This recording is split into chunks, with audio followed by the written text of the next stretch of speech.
To all a very warm welcome to this wonderful session of Byju's classes. Byju's न केवल भारत बल्कि पूरे विश्व का बेहतरीन एजुकेशनल प्लेटफॉर्म जहां पे आपको मिलती है core quality education without any mixing. मैं आपका अपना डॉक्टर सचिन कपूर एक बार फिर से आपके सामने हूं जी, एक और बेहतरीन सेशन लेकर के। और आप हमारे प्यारे प्यारे फ्यूचर डॉक्टर्स तैयार हैं पूरी एनर्जी के साथ, पूरी जील के साथ। क्या पढ़ रहे हैं जी हम? Sexual reproduction in flowering plants यानी एंजियोस्पर्म्स।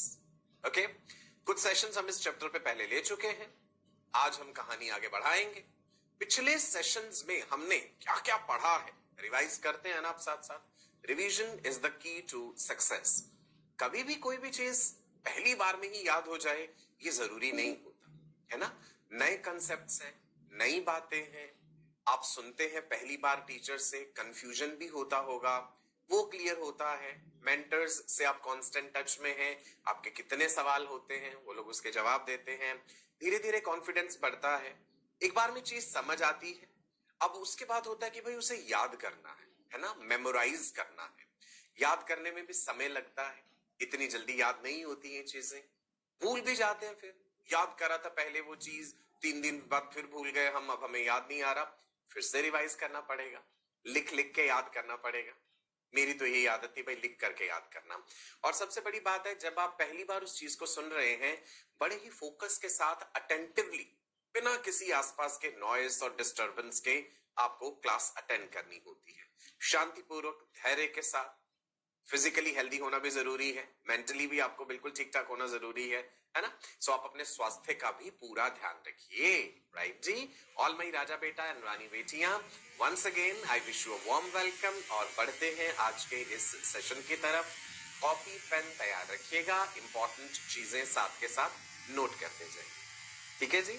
एक पॉजिटिव सोच, पॉजिटिव एनर्जी के साथ आज के इस सेशन का आगाज करते हैं। हल्का सा रिकैप ले लेते हैं कि भाई जब फर्टिलाइजेशन हो जाता है, एंजियोस्पर्म्स का फर्टिलाइजेशन हमने डिटेल में समझा, किस प्रकार से जो पॉलन ग्रेन है वो आकर के डिपॉजिट होता है, सेटल होता है स्टिग्मा पे, पॉलन ट्यूब बनती है, स्टाइल के थ्रू होती हुई वो पॉलन ट्यूब माइक्रोपाइल के जरिए पहुंचती है फीमेल गैमीट तक अपना मेल गैमीट पहुंचाने के लिए। डबल फर्टिलाइजेशन पढ़ा था, याद है ना सारी चीजें। एंडोस्पर्म का डेवलपमेंट, फिर हमने जाइगोट का डेवलपमेंट भी देखा, right. So what is happening after a successful fertilisation? Fertilisation हो जाने के बाद सीड बनने जरूरी है। जो ओव्यूल था वो सीड में परिवर्तित हो जाएगा, और जो ओवरी है वो क्या बना देगी? फ्रूट। ट्रू फ्रूट्स क्या हैं, फॉल्स फ्रूट्स क्या हैं, पार्थिनोकार्पिक फ्रूट्स क्या हैं, ये आज हम जिक्र करेंगे। सीड को लेके और कई सारी बातें जानेंगे। डोरमेंसी क्या होती है, कौन कौन से फैक्टर्स हैं जो डोरमेंसी के लिए रिस्पॉन्सिबल हो सकते हैं, सीड डोरमेंसी को ओवरकम कैसे किया जाता है, ठीक है। नाउ अभी आपके सामने लिखा है जी post fertilisation events. Sexual reproduction हम पढ़ रहे हैं। सेक्सुअल रिप्रोडक्शन में होता है pre fertilisation events, fertilisation and then post fertilisation events. Pre fertilisation events में क्या पढ़ा था? गैमेट्स का बनना, गैमीटोजेनेसिस, और गैमेट का ट्रांसपोर्ट, जिसमें हमने अगर प्लांट्स के केस में कहीं भाई तो हमने पॉलिनेशन के बारे में पढ़ा। अच्छा याद है पॉलिनेशन, अलग अलग एजेंसीज, अलग अलग फैक्टर्स याद है, एबायोटिक और बायोटिक। एबायोटिक में कौन कौन से याद कीजिए? पानी होगा तो हाइड्रोफिली, हवा होगी तो एनीमोफिली, विंड, है ना। देन बर्ड्स हो सकते हैं लिविंग फैक्टर्स में, बायोटिक फैक्टर्स में, ऑर्निथोफिली। इंसेक्ट्स हो सकते हैं एंटोमोफिली, बैट्स हो सकते हैं चैरोप्टेरोफिली। ओके, सो पॉलिनेशन वाला हम पूरा डिटेल में पढ़ चुके हैं। उसके बाद हमने पढ़ा भाई फर्टिलाइजेशन, माइक्रोस्पोरोजेनेसिस, मैक्रोस्पोरोजेनेसिस, मेगास्पोरोजेनेसिस जिसे हम कहते हैं, all that we have discussed. Post fertilisation event में क्या क्या था जी? पोस्ट फर्टिलाइजेशन इवेंट में कि भाई जब फर्टिलाइजेशन हो गया उसके बाद हमने देखा कि किस प्रकार से एंडोस्पर्म बनता है। एंडोस्पर्म याद है ना आपको, न्यूट्रिशन देने के लिए triple fusion, you remember that? Triple fusion, that is very important. Embryo का डेवलपमेंट हमने जाना पिछले सेशन में, मोनोकॉट्स में कैसे है, डाइकॉट्स में कैसे है, डिफरेंसेस भी बताए थे मोनोकॉट डाइकॉट का। डाइकॉटिलिडनस प्लांट्स वो है भाई जिसमें दो कॉटिलिडन्स हैं, और मोनोकॉट्स वो है जिसमें सिंगल कॉटिलिडन है। मोनोकॉट्स के केस में हमने कोलियोक्टाइल एंड कोलियोराइजा ये दो टर्म्स भी पढ़ी थी। ओके जी। नाउ हमने जिक्र करना है कि ओव्यूल सीड में कैसे परिवर्तित होता है और ओवरी से फ्रूट कैसे बनता है। एम्ब्रियो डेवलपमेंट याद है ना भी सबको। जाइगोट जो बना था, जाइगोट में फिर दो सेल बने थे ऐसे, एपिकल और द टर्मिनल सेल एंड एक बेसल सेल था जहां से सस्पेंसर बना था। याद है जी, ये दो सेल्स थे ऐसे, एपिकल और द टर्मिनल सेल, एंड नीचे वाला जो था बेसल सेल। ऑफ कोर्स इनका न्यूक्लियस भी होगा। और उसके बाद हमने कहा था कि भाई यहाँ पे ऑक्टेंट स्टेज आती है, 8 सेल स्टेज है, और नीचे ये सस्पेंसर बनता जाता है, राइट जी। और उसके बाद हमने ये भी पढ़ा था ग्लोब्यूलर स्टेज, और एक स्टेज मैंने आपको बताई थी ऐसे, हार्ट शेप्ड स्टेज, राइट। ये जो दो विंग्स से नजर आ रहे हैं ये बाद में जाके दो कॉटिलिडन्स का रूप ले लेते हैं। याद है ये सारी चीजें जी। हमने मोनोकॉट डाइकॉट का डेवलपमेंट में, एम्ब्रियो डेवलपमेंट में ये बातें पढ़ी थी। फिर मैंने कहा था ये एम्ब्रियो ऐसे करके फोल्ड हो जाता है, वो डायग्राम भी आपको दिखाया था। एपिकोटाइल क्या है, हाइपोकोटाइल क्या है, everything we have discussed. Embryonic axis clear. Ovule से सीड बनेगा और ओवरी परिवर्तित हो जाएगी फ्रूट में। ये आज के सेशन का मेन डिस्कशन। फिर से देख लेते हैं जी। ये है फ्लावर आफ्टर फर्टिलाइजेशन। फर्टिलाइजेशन जब हो गया, अब एक कंप्लीट फ्लावर के वर्ल्ड्स याद करो। कैलिक्स जिसमें सेपल्स है, कोरोला जिसमें पेटल्स है, देन मेल रिप्रोडक्टिव जो पूरा वर्ल्ड था, एंड्रोशियम जिसमें स्टेमन्स हैं, एंथर और फिलामेंट वाले, फीमेल रिप्रोडक्टिव पार्ट्स, गाइनोशियम जिसमें स्टिग्मा, स्टाइल, ओवरी। याद आ गए सारे वर्ड्स ना। फर्टिलाइजेशन के बाद sepals, petals and stamens wither, right. Withering हो जाता है इनका।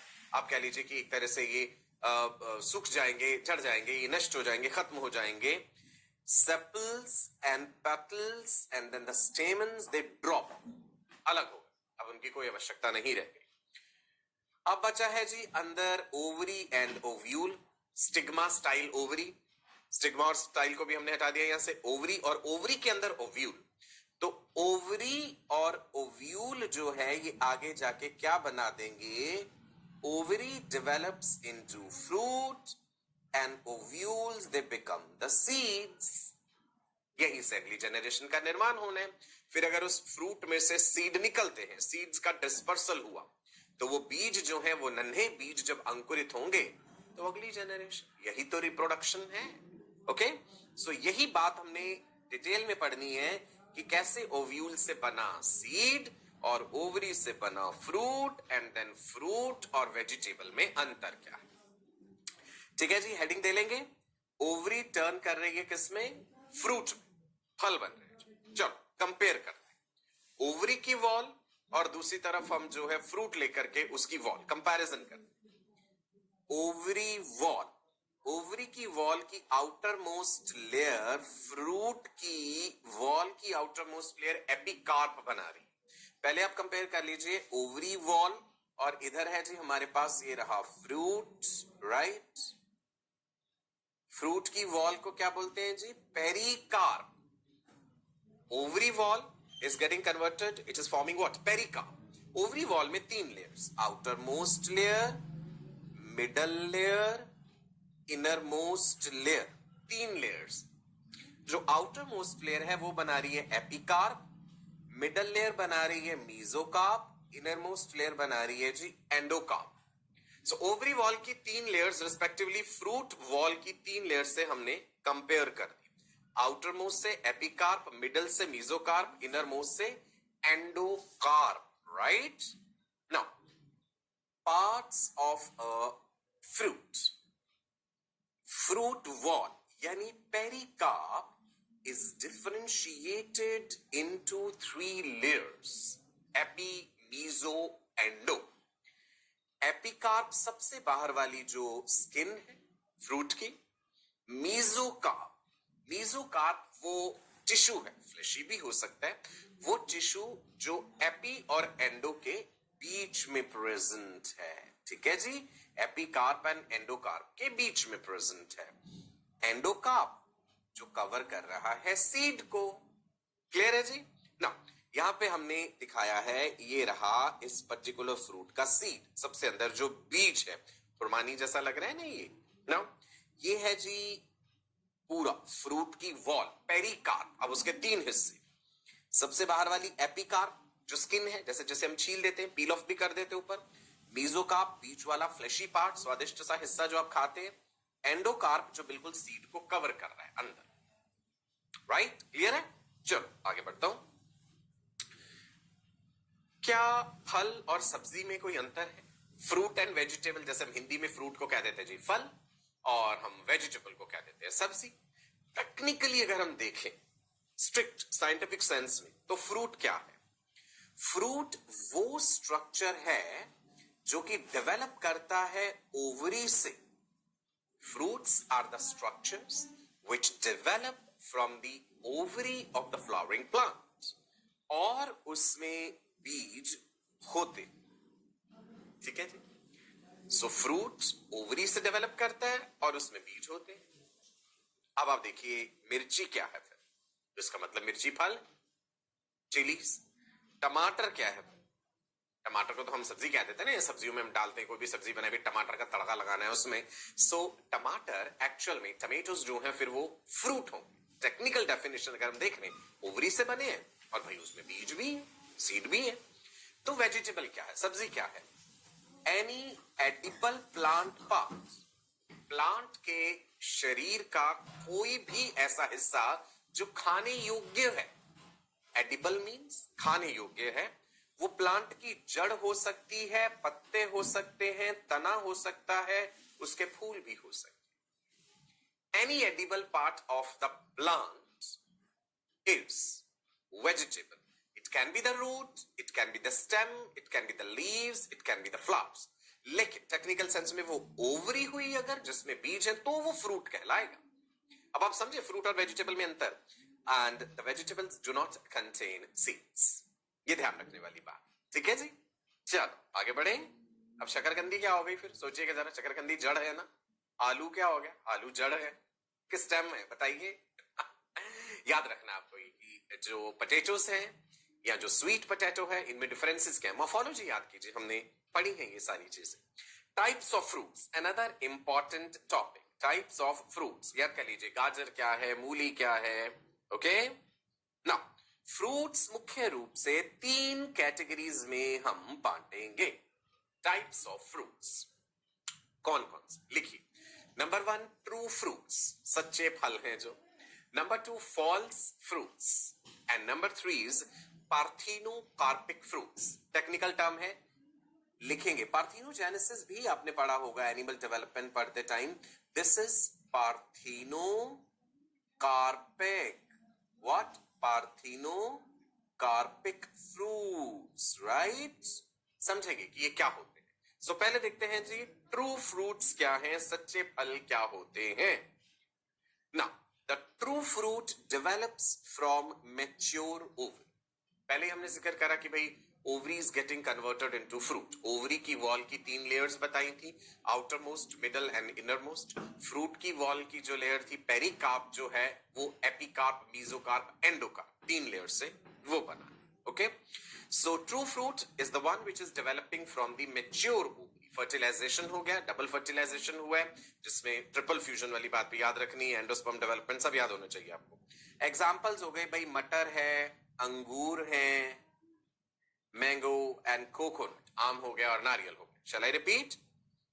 True fruits are the ones which develop from the ovary, the mature ovary. Seeds होंगे उनमें, पीस हो गए जैसे। अब आप कहेंगे कि मटर तो हम सब्जी कह रहे थे, मटर तो फल निकला। ग्रेप्स यानी अंगूर, एंड देन आपका फेवरेट स्वादिष्ट आम, मैंगो। अब मैंगो की वॉल की लेयर्स देख लीजिए भाई साथ साथ। एपिकार्प सबसे बाहर वाली, मीजोकार्प बीच वाला वो फ्लेशी पोर्शन, एंडोकार्प सबसे अंदर वाला जो कि सीड को कवर कर रहा है। ओके, चलो आगे बढ़े। False fruits. फॉल्स फ्रूट्स क्या है? देखते हैं जी फॉल्स क्या है झूठा इनमें. They develop from parts of the flower other than the ovary. False fruits वो हैं which are developing from part of the flower but other than ovary. Ovary से नहीं. अब आप याद कीजिए हमने थैलेमस पढ़ा था ना, यू रिमेम्बर? फ्लावर का एक स्टॉक पढ़ा था, वहां पे हमने ऐसे जिक्र किया था कि भाई ये थैलेमस है, ये नीचे पेडिसल बनाया था हमने. ओके, इसके ऊपर हमने ऐसे दिखाया था, सपोज दिस इज स्टिग्मा, ये है स्टाइल, ये नीचे का स्वोलन पार्ट है दैट इज ओवरी. ओके, यहाँ पे हमने ऐसे मेल रिप्रोडक्टिव पार्ट दिखाए थे रफ, बिल्कुल नीचे से. ओके, सो ये थैलेमस याद होगा आपको, ये एक तरह से स्टेज जैसी चीज है जिसपे ये सब टिका हुआ है. ओके, नाउ फॉल्स फ्रूट्स क्या है बेटा? देखिए, develop from parts of the flower other then ovary. Example यहाँ पे हमने लिया जैसे एप्पल एंड पियर, राइट? कहां से बन रहा है? देखो जी, थैलेमस से. थैलेमस वो जो रिसेप्टिकल था जिसके ऊपर सब कुछ टिका हुआ है, जो सेब हम खाते हैं उसका वो जो मेन पोर्शन है, fleshy portion, that is developing from thalamus. तो उसमें ट्रू फ्रूट क्या है? अब उस फॉल्स फ्रूट के अंदर ट्रू फ्रूट क्या है? बीज के चारों तरफ वाला वो छोटा सा हिस्सा, that will be the true fruit inside that Apple. लेकिन मेजर पार्ट जो एप्पल का है वो फॉल्स फ्रूट है, ध्यान रखिएगा. Next is what? Parthenocarpic fruit. Spelling गड़बड़ नहीं करने हैं. पार्थिनोकार्पिक टर्म आप यहां पढ़ रहे हैं. पार्थिनोजेनेसिस भी आपने पढ़ा था जब हमने रिप्रोडक्शन इन ऑर्गेनिजम्स पढ़ा है, तब मैंने आपको बताया था, इनफैक्ट एनिमल किंगडम में भी बताया था कि कई एनिमल्स ऐसे होते हैं जिसमें जो फीमेल गैमेट है that develops into the next generation or the offspring or the zygote without fertilization. Honey बीज में ऐसा होता है, बिना फर्टिलाइजेशन के जो है पार्थिनोजेनेसिस से नेक्स्ट जनरेशन आती है. एफिड्स में है, कुछ लिजर्ड स्पीशीज में भी है ना, पार्थिनोजेनेसिस. This is parthenocarpic. इसका मतलब यहां भी फर्टिलाइजेशन नहीं होता होगा, है ना. जिक्र करते हैं ऐसे फ्रूट्स का जिनमें बीज नहीं होते, यानी सीडलेस फ्रूट्स. खाए आपने ऐसे कुछ? Parthenocarpic fruit. अब आपको ये डिलीशियस सा फ्रूट नजर आ रहा है, दैट इज वाटरमेलन या तरबूज जिसे कह देते हैं. Fruits which develop without fertilization of the ovules, जहां पे फर्टिलाइजेशन नहीं हुआ, राइट? बिना ओव्यूल्स में फर्टिलाइजेशन हुए जब फ्रूट डेवलप हो जाता है, ऐसे फ्रूट्स सीडलेस फ्रूट्स कहलाते हैं. ये नेचुरली भी होते हैं और इंड्यूस भी किए जाते हैं. बनाना है, सीडलेस वाटरमेलन है, seedless grapes, they are parthenocarpic fruits. So clear हो गया जी? फ्रूट बना किससे? मैच्योर ओवरी से, और उसमें बीज. तीन तरह के फ्रूट्स हमने देखे, true fruits, false fruits and third one is parthenocarpic fruits. Clear? Right? चलो आगे बढ़े. अब हम फोकस करेंगे सीड पे. बीज. मोनोकोटिलिडनस सीड कैसे है? डाइकोटिलिडनस सीड्स कैसे हैं? कोटिलिडन्स का फंक्शन क्या है? सीड कोट क्या है? सीड कोट इम्परमीबल हो सकता है, बड़ा हार्ड हो सकता है. सीड डोरमेंसी कैसे होती है? How the plant seeds they overcome that dormancy. Artificially हमें उनकी डोरमेंसी अगर खत्म करानी हो तो क्या कर सकते हैं? चलो सीड के बारे में डिटेल्स. सीड में सीड कोट क्या है? सभी सीड्स का शेप ऐसा हो ये जरूरी नहीं है, ये सिर्फ आपको एक रेफरेंस देने के लिए दिखाया गया है. Outermost part of a seed is the seed coat.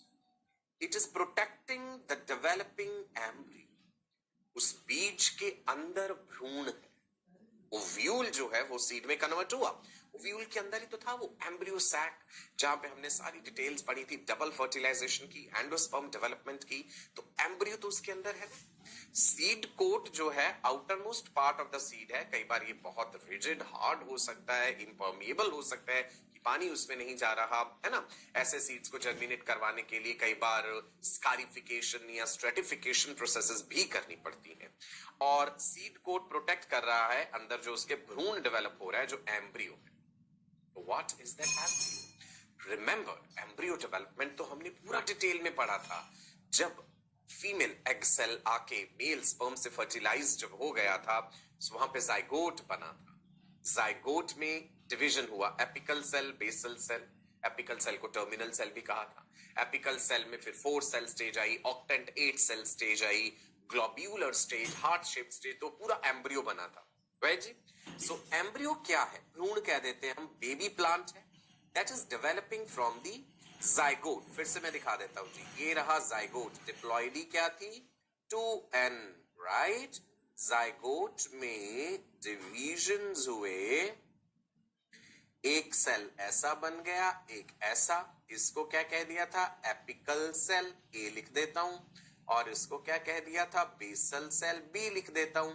उसके बाद एपिकल सेल में अपना डेवलपमेंट, और बेसल सेल ने इस तरह से सस्पेंसर बनाना शुरू कर दिया था। यहां पे फिर 2 सेल स्टेज, 4 सेल स्टेज, याद है सब? राइट। अल्टीमेटली यहां पे एक ग्लोब्यूलर स्टेज मिल गई थी हमें। ओके। और यहां मैंने डिविजन्स भी बताई थी कि पहला डिवीजन ऐसे है लॉन्गिट्यूडनल, दूसरा उसके 90 डिग्री एंगल पे, फिर इस तरह से ट्रांसफर, तो ऑक्टेंट स्टेज आती है, उसके बाद ग्लोब्यूलर स्टेज आती है। याद है? ये इसी एम्ब्रियो का जिक्र हो रहा है यहां पे। ठीक है। इसके बाद वो हार्ट शेप्ड स्टेज है, फिर वो हार्ट शेप्ड स्टेज ऐसे फोल्ड कर रही है। Okay. So the embryo is developing from where? It is developing from the zygote. Zygote is a diploid structure, single cell structure. अब आते कॉटिलिडन्स। कॉटिलिडन्स क्या है जी? फूड का भंडार, फूड रिजर्व्स, सीड लीव्स भी बोल देते ना मैंने, food reserves. They are used by the embryo to grow. अब एम्ब्रियो ने ग्रो करना है आगे। अब यहाँ पे एंडोस्पर्म का जिक्र भी करेंगे आगे, है ना। एंडोस्पर्म क्यों बना था? न्यूट्रिटिव टिश्यू था। जो सस्पेंसर है वो आगे, वो जो एपिकल सेल पे जो ग्रोथ हो रही है उसको आगे आगे पुश करता रहता है डीपली इनटू द एंडोस्पर्म कि तुम न्यूट्रिशन एब्सॉर्ब कर लो सारी वहां से। कॉटिलिडन्स जो है, they are the food reserves and they are used by the embryo to grow. क्या हम ये कह सकते हैं, is the seed the egg of the plant? जैसे एनिमल्स के केस में हम देखते हैं कि भाई एग बनते हैं। जिन एनिमल्स में इंटरनल फर्टिलाइजेशन है, जैसे बर्ड्स हो गए, उनके जो अंडे होते हैं वो फर्टिलाइज्ड एग्स हैं। Female hen copulation with the male hen, egg fertilised, मुर्गी ने फर्टिलाइज अंडा दिया, वो अगली जनरेशन में डेवलप होगा। लेकिन प्रॉपर कंडीशंस चाहिए वहां पे। मुर्गी अपना अंडा इंक्यूबेट करती है ना, इंक्यूबेशन जरूरी है, एक सही तापमान जरूरी है, क्रिटिकल पीरियड होता है जहां पे वो तापमान उसे मिलना चाहिए। सो क्या इसी तरह से आप प्लांट के सीड को कंपेयर कर सकते हैं कि वो किसी एनिमल के फर्टिलाइज्ड एग के कंपैरिजन में है? Can we compare that? देखते हैं जी, चलो। सीड के अंदर है एम्ब्रियो। ओके। फर्टिलाइज्ड एग जो है, एग शेल जो आप कह लीजिए बाहर, राइट, ये रहा जी एग शेल। ओके। जैसे आपको वो बाहर यहाँ पे कॉटिलिडन हार्ड कोट दिख रहा है, राइट, उसको कवर कर रहा है सीड कोट। ठीक है जी। इधर कंपैरिजन में क्या है? Albumin, the reserve food material, और यहां पे ये रहा जी भ्रूण, एम्ब्रियो। नाउ जो एनिमल्स एग्स बनाते हैं, अंडे में रिजर्व फूड मटेरियल होना चाहिए योक की फॉर्म में। You are familiar with this term yolk, right? Yolk में प्रोटीन्स हैं, लिपिड्स हैं, बहुत सारी चीजें होती हैं, एल्ब्यूमिन प्रोटीन है। तो योक किस लिए है अंडे में? योक है न्यूट्रिशन देने के लिए, right? Yolk is for nutrition. Yolk is synthesized in liver also of the mother animal, and in certain animals it is synthesized in the ovaries also. Yolk बनने की प्रक्रिया को वाइटेलोजेनेसिस कहते हैं। विटालिन प्रोटीन होता है ये हम एनिमल एम्ब्रियोलॉजी में पढ़ेंगे। अभी मैं कंपेयर कर रहा हूं एक फर्टिलाइज्ड अंडा जिसके अंदर भ्रूण है और अपने साथ ढेर सारा nutritive material. Yolk has this albumin protein. Okay? Right? So we can compare that. ये देखो बीच में इक्वल टू का साइन ऐसे लगा दिया ना, तो इसका मतलब हम कंपेयर कर सकते हैं। बिल्कुल, राइट? चल, प्लांट के सीड में वो जो कॉटिलिडन्स हैं वो रिजर्व फूड मटेरियल लिए हुए। ओके, सो ओवरी से सीड्स तक का ये सफर देखते हैं। ओवरी बाहर वाली चीज, सीड्स उसके अंदर। ओवरी फ्रूट में परिवर्तित हुई, सीड किससे बने? ओव्यूल से। Now see this carefully. Integuments जो हैं उन्होंने सीड कोट बनाया। ओव्यूल के इंटेग्यूमेंट याद है आपको?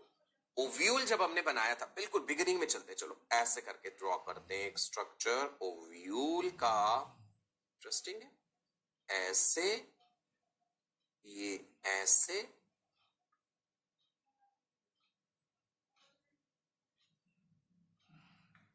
है ना, कुछ कुछ ऐसे था। ये याद है, ये ओव्यूल। ये वाला एंड क्या था इधर वाला? Chalazal end, chalazal end, okay. और opposite to this, what is this end called? ये लिखा ही हुआ है already, micropyle. Very good, this is micropyle. ये वाली चीजें क्या थी ओव्यूल की? ये थी इंटेग्यूमेंट, ओके। फ्यूनिकल भी याद है आपको, हाइलम भी याद है terms. So integuments are forming the seed coats. Micropyle, seed में भी माइक्रोपाइल ही रहेगा। न्यूसेलस, न्यूसेलस डिसअपियर भी कर सकते हैं, परसिस्ट भी कर सकते हैं, दोनों ऑप्शन। वेट, ओव्यूल वेट लिया हमने, जब वो बीज बन गया, ड्राई है, 10 to 15% मॉइस्चर इज उसका जो है content, moisture content 10 to 15%। So compare to the ovule it is dry. Ovule में नॉर्मल मेटाबॉलिज्म है एंड ऑफ कोर्स सीड में स्लो मेटाबॉलिज्म है। सीड्स की शेल्फ लाइफ होना जरूरी है। अगर सीड इमीडिएटली ही प्लांट से, पेरेंट प्लांट से डिटैच होने के बाद जर्मिनेट कर गया तो उसकी कोई शेल्फ लाइफ ही नहीं है। हम उसके भी डिसएडवांटेजेस देखेंगे अभी आगे, राइट? ये कंपैरिजन याद रखिएगा, ये इंपॉर्टेंट है जो बात मैंने बताई है। Integument, seed coat, micropyle, micropyle, nucellus, it may disappear, it may persist also, और इधर वेट है कंडीशन, और जो सीड है that is dry, 10 to 15% moisture content है। मेटाबॉलिज्म ओव्यूल में नॉर्मल है और सीड में स्लो है मेटाबॉलिज्म। परसिस्टेंट न्यूसेलस के लिए एक टर्म यूज करते हैं that is perisperm. This is important, do not confuse it with endosperm, वो अलग चीज थी, ये उसके बाहर है। ये रहा perisperm, okay. Can you see this fruit complete? बाहर पेरिकार्प, सीड का कोट, अंदर बीज है, उसका कोट है। ये रहा जी cotyledon, right? Hypocotyl and radical, you are already familiar with these terms. Okay? So perisperm is the persistent nucellus. Examples. ऐसे कौन सी examples हमें मिलती हैं? बीट रूट, चुकंदर जो है, एंड पेपर, काली मिर्च दिख रही है ये, इनमें persistent nucellus, right? Which is the perisperm. आगे बढ़ते हैं जी, टाइप्स ऑफ सीड्स, उसके बाद सीड डॉर्मेंसी का भी जिक्र करेंगे। मुख्य रूप से सीड दो तरह के हैं, ये आपने क्लास 11th के सिलेबस में भी पढ़ा है, मोनोकॉटिलिडनस एंड डाइकॉटिलिडनस। किस आधार पे? Based on cotyledons. दो कॉटिलिडन्स हैं तो डाइकॉट, अगर एक कॉटिलिडन है तो मोनोकॉट। दोनों का एम्ब्रियोजेनेसिस हमने पढ़ा था। मोनोकॉट्स में आप याद कीजिए, वही टर्म्स बार बार बोलता हूं, कोलियोप्टाइल एंड कोलियोराइजा। मोनोकॉटिलिडन्स में क्या है जी? Seeds are having a single cotyledon, दिख रहा है आपको यहाँ पे, single cotyledon, right? And in dicots the seeds are having two cotyledons.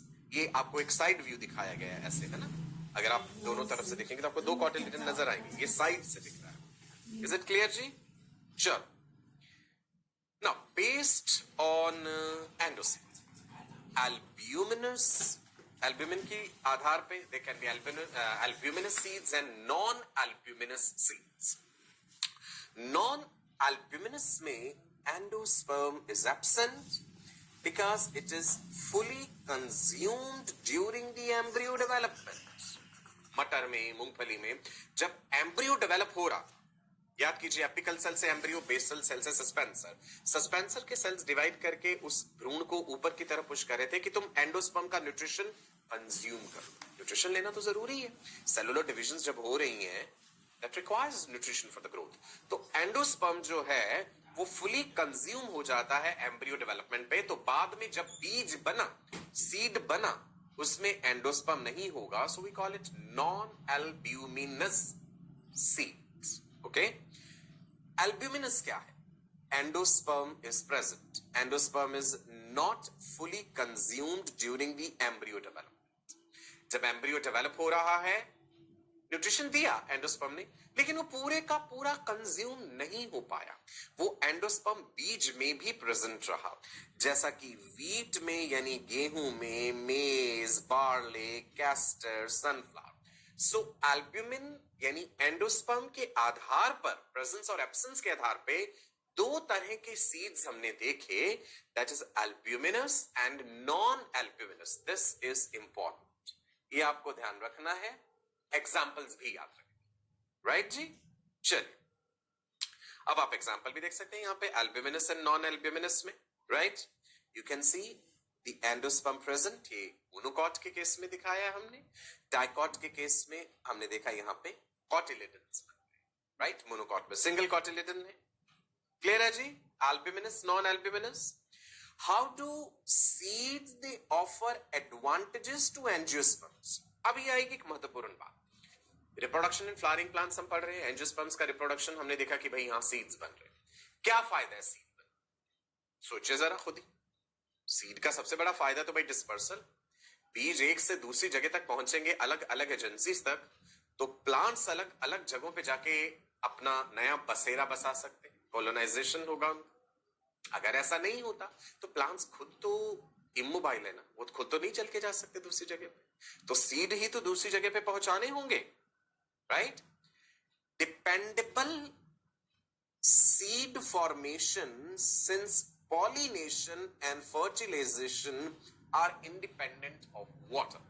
जब हमने पॉलिनेशन का जिक्र करा था, हाइड्रोफिली हमने पढ़ा था, तो हमने पढ़ा था कि बहुत कम प्लांट्स ऐसे होते हैं जो पानी को जरिया बनाते हैं अपने पॉलिनेशन, है ना।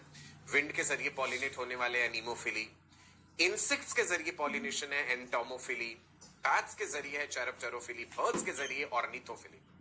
हमने जो लोअर प्लांट्स देखे थे, जब हमने लोअर प्लांट्स पढ़े थे, whether we discussed about algae, gymnosperms, pteridophytes, bryophytes, पानी का बड़ा इंपॉर्टेंट रोल हमने वहां पे पढ़ा था। अब एंजियोस्पर्म्स में क्या हो गया जी, पानी के ऊपर निर्धारित नहीं रहना है इनको अपनी पॉलिनेशन के लिए, फर्टिलाइजेशन के लिए, तो फिर सीड फॉर्मेशन एंश्योर होना चाहिए ताकि उनका डिस्पर्सल भी हो सके। बीज जो है वो भ्रूण को नरिशमेंट भी दे रहा, ठीक है। यहां पे मोनोकॉट, डाइकॉट सीड आप देख पा रहे हैं, these are the cotyledons. Cotyledons are the food reserves. This is the outermost layer, that is the seed coat, जो कि impermeable या hard भी हो सकता है। So भ्रूण को न्यूट्रिशन देना एक इंपॉर्टेंट फंक्शन है। Then dispersal of the seeds by various agents। जैसा कि मैंने पहले भी कहा कि एक एंजियोस्पर्म प्लांट है एक जगह पे, अब वो मान लीजिए वहां से 5 किलोमीटर से उगेगा, खुद तो वो चल के जा नहीं सकता कि वहां जाके अपने बीज छोड़ आए। सो अलग अलग एजेंसीज है, बर्ड्स ये काम कर देंगे, उन्होंने फ्रूट को खाया, किसी दूसरी जगह पे पहुंचे, और उस फ्रूट को, जब वो फ्रूट उनकी इंटेस्टाइन से पास हुआ, उसका सीड कोट जो है वो हार्ड था पहले, उसके इंटेस्टाइन के थ्रू पास होते हुए, इंटेस्टाइन और स्टमक से जब वो पास हुआ, हाइड्रोक्लोरिक एसिड भी है वहां, एंजाइम्स भी है, पीएच चेंजेस भी मिले, तो जब वो उसकी बर्ड की एक्सक्रीटा के साथ बाहर पास आउट हुआ सीड, तो उसकी कोटिंग सॉफ्ट हो चुकी है, वो जर्मिनेट होने के लायक हो गया है। सो फिर वो दूसरी जगह पे पहुंचा तो वो जर्मिनेट कर जाएगा, तो मतलब डिस्पर्सल हुआ ना।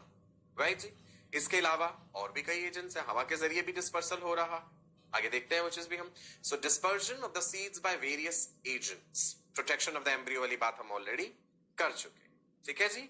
Right, another important thing, sexual reproduction leads to genetic variation. ये हमने पहले भी डिस्कस कर लिया था डिटेल में।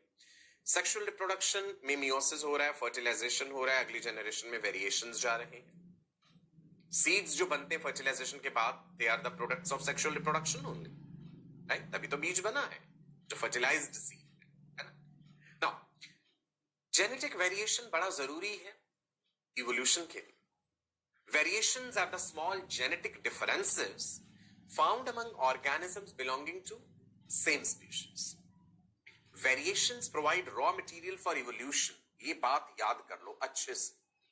Variations आने वाले चैप्टर में हम डिटेल में पढ़ेंगे। Variations provide raw material for evolution।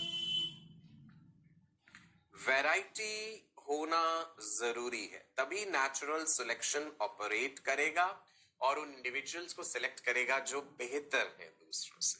अब आप यहां पे देख पा रहे हैं कि अगर सेम प्लांट की हम बात कर रहे हैं, अगर उसमें सेम प्लांट में ऑटोगैमी, जैसे हमने पढ़ा था ना, ऑटोगैमी, जिटोनोगैमी, जीनोगैमी, सब डिस्कस कर चुके हम। सो सेम प्लांट में अगर होता रहेगा सेक्सुअल रिप्रोडक्शन, तो वहां पे वैरायटी के चांसेस कम है ना। क्रॉस पॉलिनेशन होगा अगर दूसरे के साथ, तो बेहतर चांसेस है। सीड बनने के इमीडिएटली बाद जर्मिनेट नहीं करते हैं, उन्हें कुछ समय चाहिए, डॉर्मेंसी पीरियड कहते हैं उसे। Let's understand what is seed dormancy. कुछ समय के लिए निष्क्रिय हो जाना, मेटाबॉलिज्म बहुत ही स्लो हो जाता है, ना के बराबर हो जाता है। कई प्लांट्स के बीज तो हजारों साल तक डॉर्मेंट रह सकते हैं। Surprising. During certain unfavourable conditions, और कई बार तो फेवरेबल कंडीशंस दे भी दो तब भी जर्मिनेट नहीं करते। During certain unfavourable conditions the embryo becomes inactive. Seed के अंदर ही है embryo, metabolic activity slow down हो जाती है और उसी को सीड डॉर्मेंसी कहते हैं। ठीक है जी। So during certain unfavourable conditions the embryo is becoming temporarily inactive, right. Examples, duration में कितना ज्यादा। Arctic lupine, that is Lupinus arcticus, 10,000 साल तक इसके बीच डॉर्मेंट रह सकते। That's really strange. इसके अलावा डेट पाम, खजूर जो आप देखते हैं जी, दैट इज फिनिक्स डेक्टाइलिफेरा, 2000 साल। स्ट्रेंज, इतना लंबे समय तक रह ले, सरप्राइजिंग। दोनों एग्जांपल्स याद रखिएगा। अगर डॉर्मेंसी ना हो तो नुकसान क्या? What will happen if there is no seed dormancy? Let's see. Seeds germinate करते हैं नेक्स्ट जनरेशन। खूबसूरत सी स्लाइड है, आप देखिए जरा। एक बीज मिट्टी में गया, बहुत ज्यादा गहराई में नहीं डालना है, ये भी ध्यान रखना है, वो भी हम देखेंगे कि क्या क्या फैक्टर्स चाहिए होते हैं कि डॉर्मेंसी से उन्होंने कैसे बाहर निकलना है। मिट्टी में गया जी, उसे हवा चाहिए, पानी चाहिए, सही मात्रा में तापमान चाहिए, कंडीशंस बेहतर है, वो जर्मिनेट करा और नई जनरेशन बना ली। अगर इमेजिन कीजिए एक पेरेंट प्लांट है, एंजियोस्पर्म है, फर्टिलाइजेशन हुआ है, फ्लावर से फ्रूट बन गया है जी, ovary converted into fruit and ovules converted into seed, fruit ripe हो गया, बीज टूटे और वहीं के वहीं गिर गए उसी पेरेंट प्लांट के आसपास। तो आप खुद सोच करके देखिए ना, कितना ओवर क्राउडिंग उसी पेरेंट प्लांट के पास ही हो जाएगा। तो डॉर्मेंट होना जरूरी है ना।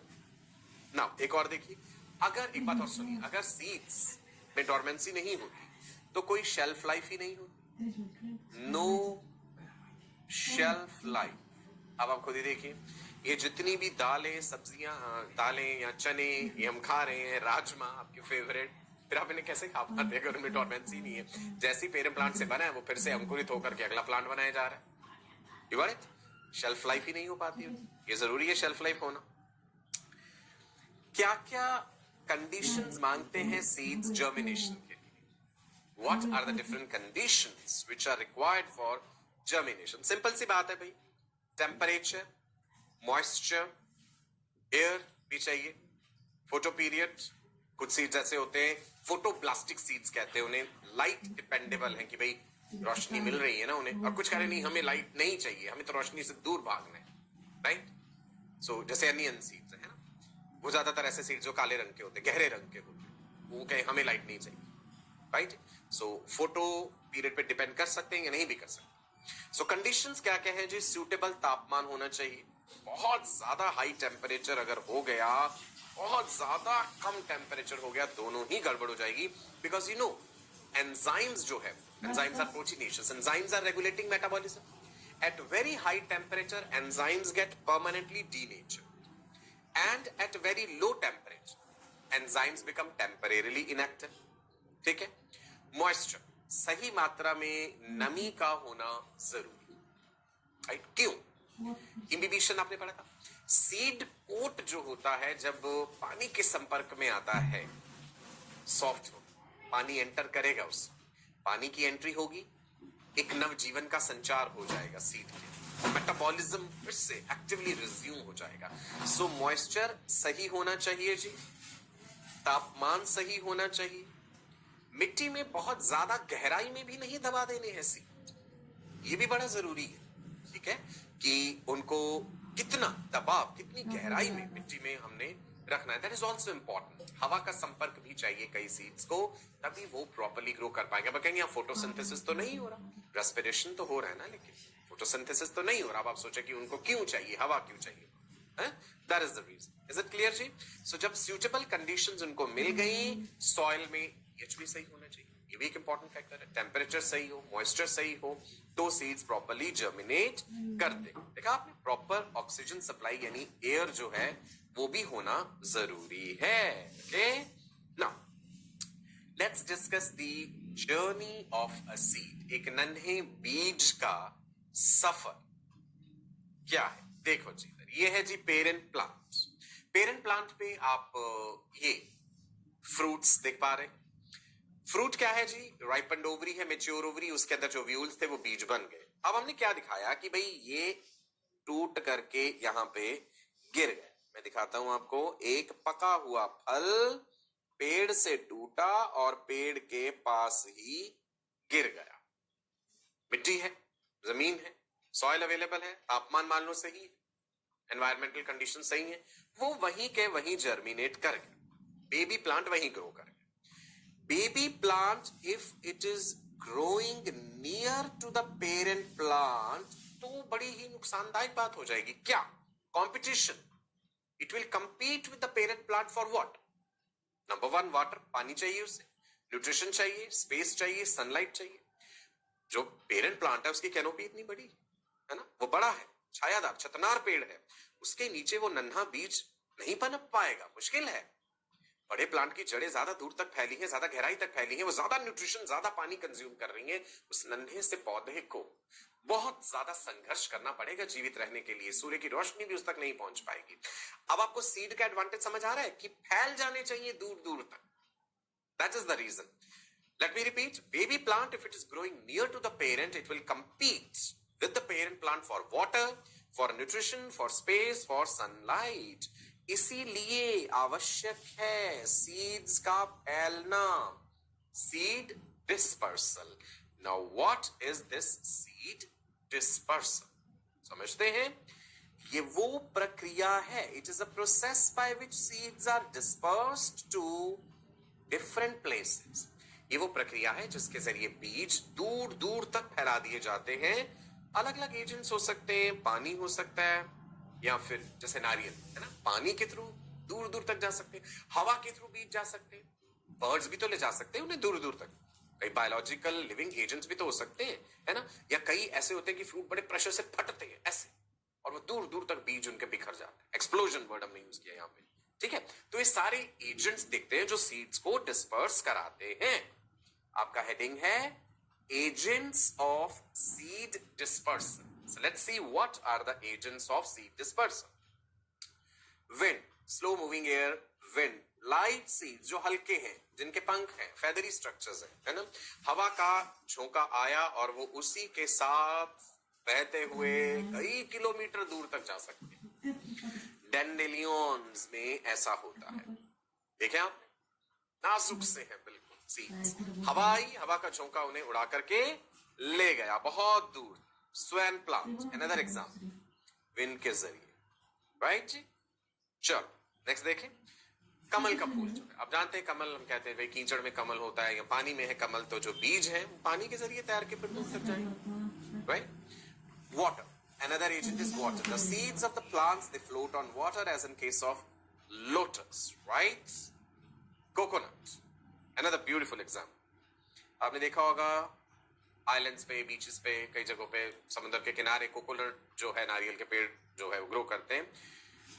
टूटा भाई फल, नारियल गिरा पानी में, तैरेगा, तैरता तैरता तैरता हो सकता है किसी वीरान टापू तक पहुंच जाए, क्वाइट पॉसिबल, जहां पे नारियल के पेड़ पाए ही नहीं जाते थे। ये बीज वहां पहुंचा और वहां पे नारियल के पेड़ उग सकते हैं। देयर इज अ पॉसिबिलिटी, कई किलोमीटर दूर का सफर तय कर सकते हैं ये पानी के जरिए। इसको देखिए भाई, यहाँ पे क्या है कि फ्रूट जो है, पका हुआ फ्रूट एक्सप्लोड करा एक प्रेशर के साथ और सीड उसने फैला दी। दूर दूर तक सीड्स का जो है डिस्पर्सल कर दिया। इज इट क्लियर जी? मटर के केस में भी ऐसा, गौर से देखिए, मटर की फली जब पक गई पूरी तरह से, है ना, पेड़ पे पक गई और पटी, बीज निकले उसमें। Seeds are under the pressure in the fruit and when the fruit ruptures the seeds are dispersed. So explosion can be another factor, right जी? जानवर हो सकते, एनिमल्स हो सकते, edible seeds that are undigested, ऐसे फ्रूट्स, फ्रूट्स के अंदर ही तो है ना बीज, प्लांट्स ने खा लिए भैया, एलिमेंट्री का सॉरी, ऐसे फ्रूट्स एडिबल जो है एनिमल्स के लिए, एनिमल ने उसे खा लिया, कंज्यूम कर लिया, एनिमल की इंटेस्टाइन में गया, स्टमक में जाएगा, एसिडिक सिचुएशन है, एसिड, उसके बाद आगे स्मॉल इंटेस्टाइन लार्ज इंटेस्टाइन से पास हुआ, एंजाइमेटिक एक्शन भी होगा वहां पे, सीड कोट जो है वो सॉफ्ट हो जाएगा। शैल आई राइट है? सीड कोट बिकम्स सॉफ्ट, अगर वो रिजिड था, इम्परमिएबल था, it becomes soft due to number one acid in the digestive tract of the animal, number two, अच्छा इसमें जरूरी नहीं बर्ड्स हो, कई रोडेंट्स भी है वो बीज खा जाते, गिलहरियां हैं वो भी बीज खा जाते, है ना। Number two is the enzyme, enzymatic action. So seed coats, they become soft due to these reasons, and when they pass out through the alimentary canal of the animal, अब वो एनिमल जितना भी दूर जा चुका है, कई किलोमीटर दूर तक जा सकता है, जहां जाके उसने एक्सक्रीटा पास आउट करी अपनी क्लोएका के थ्रू, फीसेस जो पास आउट करी है, अनडाइजेस्टेड फूड जो पास आउट करा है, उसमें जो बीज है सुटेबल कंडीशन मिलने पे वो अंकुरित हो जाएंगे, राइट। वाटरमेलन भी ऐसे, एप्स जो है, बहुत सारे एप्स जो हैं वो they prefer eating fruits. Apps क्या होते हैं? गोरिल्ला, चिंपैंजी, ओरेंगुटन, गिबन, ये फल खाते हैं। अब जैसे आप देख रहे हैं यहाँ पे वाटरमेलन खाया जा रहा है, सो खा लिया जी इसे, खाते खाते खेलते कूदते इधर से उधर, एक डाल से दूसरी डाल, प्राइमेट्स जो है आर्बोरियल होते हैं, पेड़ों पे भी चढ़ते हैं इधर उधर, और जहां भी कहीं जाएंगे वो फल भी फेंक देते हैं इधर उधर, और उनके बीज जो है वो भी गिरा देते। Edible seeds that are undigested, जिसमें एक और एग्जांपल हमने खूबसूरत देखा वाटरमेलन, इससे पहले चेरीज बताया मैंने आपको। ये देखिए कितना सुंदर सा जानवर है, गिलहरी दिखाई ना मैंने आपको। गुआवा, एडिबल सीड्स जो कि वो डाइजेस्ट नहीं कर पा रहा है एनिमल, फल उसने खा लिया, बाकी सारा बीज जो है, कई बार तो थोड़ा फल खाया और बाकी फेंक दिया, ऐसे ये भी तो होता है। पूरा फल खा लिया, बीज एलिमेंट्री कैनाल से निकल गए, इवन दैट हैपेंस, राइट जी। फेवरेबल कंडीशंस मिल गई तो वो सीड्स जर्मिनेट कर जाते हैं। एक इंटरेस्टिंग बात बताओ, यू वांट टू नो? सुनो, hard seed coat of certain seeds prevents water and oxygen from reaching the seed. जैसे मैंने आपको बताया था कि मान लीजिए ये है एक सीड, ऐसे रफ बना दिया मैंने, इसके ऊपर का जो सीड कोट, कई बार ऐसा होता है कि वो इतना हार्ड है, रिजिड है, इम्परमिएबल है, this hard seed coat is not allowing water to enter. It's not allowing the oxygen also to enter. So what is to be done?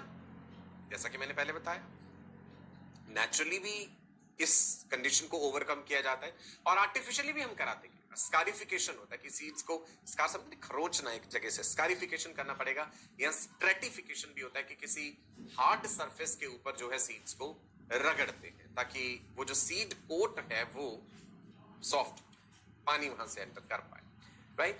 Naturally ये काम जो है जानवर कर देते हैं। अब आप देखें यहाँ पे खरगोश दिखाया गया है जी, आप हार्ड सीड कोट एनिमल की गट से जब पास हुआ तो उसका जो सीड कोट था हार्ड वाला वो हट गया, या वो बहुत सॉफ्ट हो गया, अब सीड जर्मिनेट कर पाएगा।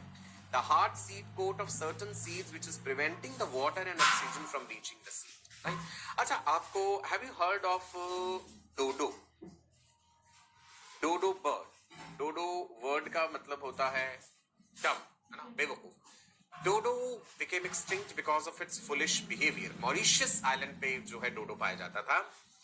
मॉरिशस में जब पोर्चुगीज लोग पहुंचे, पुर्तगाली लोग पहुंचे, तो वो अपने साथ पिग्स एंड मंकीज भी लेकर के आए। डोडो ने कभी पिग और मंकी नहीं देखे। डोडो बड़ा सा बतख जैसा दिखने में बर्ड है, आप देख सकते हैं इंटरनेट पे इमेजेस इसके। डोडो के बारे में कहा जाता है it became extinct because of its foolish behaviour. वो फुलिश बिहेवियर क्या था? डोडो बड़ा निडर था, फियरलेस था। उसे नहीं पता था कि पिग्स एंड मंकीज जो हैं वो मेरे लिए खतरनाक साबित होंगे। वो बेझिझक उनके सामने चला जाता था और उन्होंने मार दिया उसे, मार करके खा गए उसे, खत्म हो गए। Dodo became extinct because of its foolish behaviour and dodo के एक्सटिंक्ट होने के साथ साथ एक पेड़ भी एक्सटिंक्ट हो गया मॉरिशस आइलैंड से। आप उस पेड़ का नाम ढूंढिएगा। हालांकि एनवायरमेंटलिस्ट्स ने वो पेड़ बचा लिए, कुछ पेड़ बचा लिए अपने आर्टिफिशियल तरीकों से, बट नेचुरली देखा गया था कि वो पेड़ खत्म होने लग गया था। क्यों? कुछ रिलेशनशिप समझ आया डोडो और उस पेड़ के बीच में। यस, जो मैं उस पेड़ का नाम नहीं बता रहा, आप ढूंढेंगे। Dodo used to feed on the seeds of that plant. अब जब डोडो नहीं रहा तो बीज जो है उस प्लांट के, उनका सीड कोट जब डोडो की इंटेस्टाइन से पास नहीं हो पाएगा तो वो सॉफ्ट नहीं होगा, वो जर्मिनेट नहीं करेगा। समझे आप बात? सो कितना ब्यूटीफुल रिलेशनशिप बना होता है इस नेचर में। एक जानवर के खत्म हो जाने से, एक ऑर्गेनिज्म के खत्म हो जाने से दूसरा ऑर्गेनिज्म का अस्तित्व भी खतरे में आ जाता है। सो मैंने बताया डोडो बिकेम एक्सटिंक्ट क्योंकि पिग्स एंड मंकीज उसे मार के खा गए, और जो पेड़ था जो एक्सटिंक्ट हुआ, जैसे कि थोड़े बहुत पेड़ बचा लिए एनवायरमेंटलिस्ट ने, रीजन ये रहा कि उस पेड़ के बीज जो थे उनका सीड कोट बड़ा हार्ड था, वो जर्मिनेट तभी करते थे जब डोडो की इंटेस्टाइन से पास होते थे। So you got this relationship. ठीक है जी, पढ़िएगा इसके बारे में और। So I hope you enjoyed the session. मजा आया आपको आज इन सब बातों में। आगे और बेहतरीन बातें जानेंगे। ऐसे इंपॉर्टेंट नोट्स आपने साथ साथ बनाए हैं, रनिंग नोट्स, उन्हें रिवाइज जरूर कीजिएगा। डेली प्रैक्टिस पेपर्स प्रैक्टिस करते रहिए। ये चैप्टर खत्म होने वाला है